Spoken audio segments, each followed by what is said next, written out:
చెప్తున్నా. ఈరోజు వికసిత కృషి సంకల్ప అభియాన్ ఆర్గనైజేషన్ కోసం మీరు వచ్చిన వాళ్ళందరికీ ధన్యవాదాలు.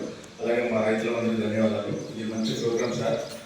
మోడీ గారు చేసే ప్రతి కార్యక్రమము అందరికీ ఆమోదయోగ్యంగా ఉన్నది. దానిలో భాగంగా జై జవాన్ జై కిసాన్ అని ఎట్లా అన్నారు, జై జవాన్కి కావాల్సిన ఫ్రీడమ్స్ సపోర్ట్స్ అన్నీ కల్పించారు. యువత కూడా జై జవాన్ జైన్ అవుతున్నారు.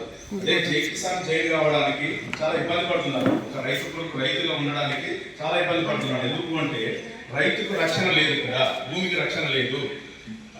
ఒక వ్యక్తికి మెడికల్ వ్యవస్థ ఎట్లయితే రక్షణగా ఉందో, ఒక వ్యక్తికి పోలీసు వ్యవస్థ ఎట్లయితే రక్షణగా ఉందో, అదే ఒక రైతుకి పంటల విధానం కానీ, ఉత్పత్తి విధానం కానీ, భూమి సారవంతమైన విధానం కానీ ప్రతిదీ కూడా రక్షణ కల్పించే విధంగా ప్రభుత్వం కానీ, ప్రభుత్వానికి రైతులకు ప్రజలకు మధ్యలో ఉన్న ఉద్యోగ వ్యవస్థ కానీ స్పీచ్లు ఇచ్చి ప్రోగ్రామ్స్ పెట్టడం కంటే ఇంప్లిమెంటేషన్ చేసి ప్రతి భూమికి నేను బాధ్యత వహిస్తా, నీ ఎకరం భూమికి, నీ 10 ఎకరాల భూమికి, నీ 5 ఎకరాల భూమికి పంట దిగుబడికి గ్యారంటీ ఇస్తా అనే విధంగా స్పీచ్లు కాకుండా, సభలు కాకుండా ఇంప్లిమెంటేషన్ చేయడానికి ఒక ఊరినో ఒక 5 రైతులను మోడల్గా చేసుకొని పంటను మామూలు మూస పద్ధతిలో మనం పండిస్తున్నాము. భూమి దున్నుతున్నాము, పంట వేస్తున్నాము, మందులు తీసుకొస్తున్నాము, పంట పండిస్తున్నాము, కోస్తున్నాము, అమ్ముతున్నాము.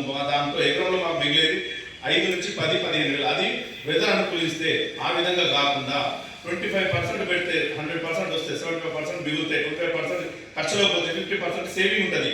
ఒక ఇండస్ట్రీ వాళ్ళకి ఆ విధంగా ఇంప్లిమెంటేషన్ అవుతుంది, ఒక ఉద్యోగస్తునికి అవుతుంది, ఒక ఎంప్లాయీకి అవుతుంది, ఒక మీడియా ప్రోగ్రెసానికి అవుతుంది. 1000 రూపాయలు పెడితే వాడు 500 రూపాయలు దాని మీద లాభం సంపాదిస్తున్నాడు. మేము ఇక్కడ 1000 రూపాయలు పెడితే మాకు 250 రూపాయలు కూడా మిగులుతలేదు. కాబట్టి సంవత్సరం మొత్తం కష్టపడ్డా ఏ రైతు కూడా సంతోషంగా ఉండలేడు. కాబట్టి ఆ వ్యవస్థ నుంచి తప్పుకొని ప్రత్యామ్నాయ వ్యవస్థ పోతున్నాడు. మీరు మంచి సదుద్దేశంతో పెట్టిన దీన్ని ఇంప్లిమెంటేషన్ చేయడానికి ఉద్యోగం